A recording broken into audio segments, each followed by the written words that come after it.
एक पशुपति व्रत होता है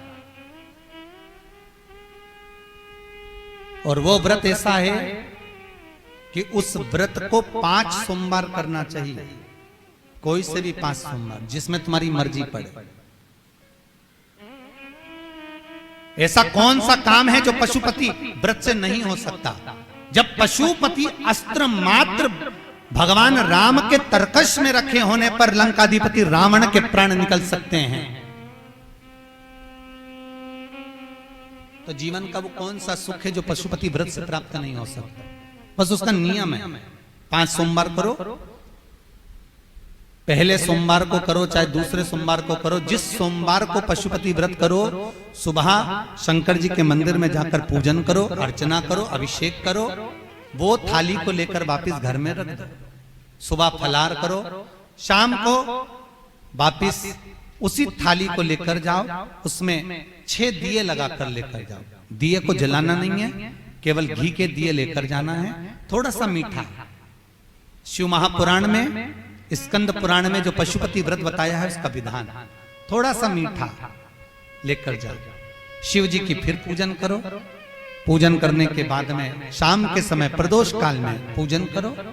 पूजन करने के बाद बाबा भोलेनाथ की आराधना कर कर 5 दिए शंकर जी के सम्मुख में लगा दो। जो मीठा लेकर गए हो उसके 3 हिस्से कर दो, 2 हिस्से मंदिर में चढ़ा दो, 1 हिस्सा और 1 दिया थाली में रखकर पूजन करने के बाद वापिस लेकर आ जाओ। घर के दरवाजे की देहली पर राइट हैंड में सीधे हाथ पर जो दिया लेकर आए हो उस दिए को जला दो और अंदर जाकर जो प्रसाद लेकर आए हो 1 हिस्सा उसको पाकर फिर भोजन प्रसाद ग्रहण कर लो। ऐसे पशुपति नाथ के 5 व्रत होते हैं। ऐसा कौन सा कार्य है जो भोलेनाथ पूरा ना करता?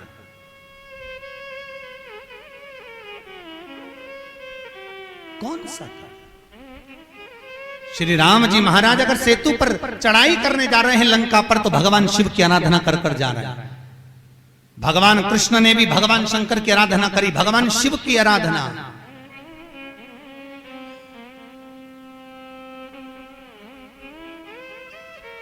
शिवर्चन मेरे वेंकटेश भगवान तिरुमाला के शिखर पर अगर तिरुपति बालाजी विराजमान हैं, तो पहले उन्होंने भगवान शिव जी से पूछा कि हम यहां बैठकर तप करना चाहते हैं, आ जाएं? भगवान शंकर ने कहा आओ और तिरुमाला के शिखर पर बैठकर तप करो, साधना करो, आपकी मर्जी पड़े वैसे निवास करो।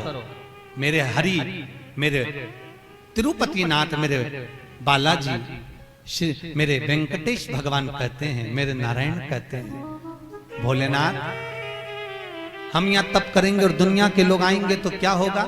शंकर भगवान ने कहा चिंता मत करो, आप तिरुमाला के शिखर पर बैठकर तप करना, मैं कपिलेश्वर महादेव के रूप में बैठकर तुम्हारी रक्षा करूंगा।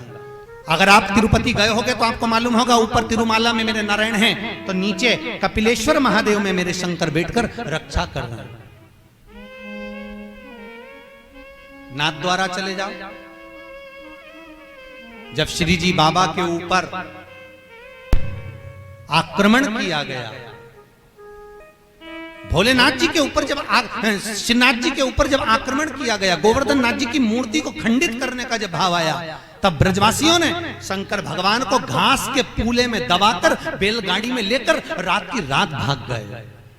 और श्रीनाथ जी को लेकर जब भागे, सब दूर घूम लिए, श्री जी बाबा को कहां रखें, श्रीनाथ जी को कहां रखें। तब सब दूर घूमने के बाद मेवाड़ की भूमि में जब पहुंचे, तो शंकर भगवान से श्री जी बाबा ने कहा भोलेनाथ अब आप बता दो हम कहां रहे, बार बार घूम रहे हैं, कहां जाएं, किस जगह?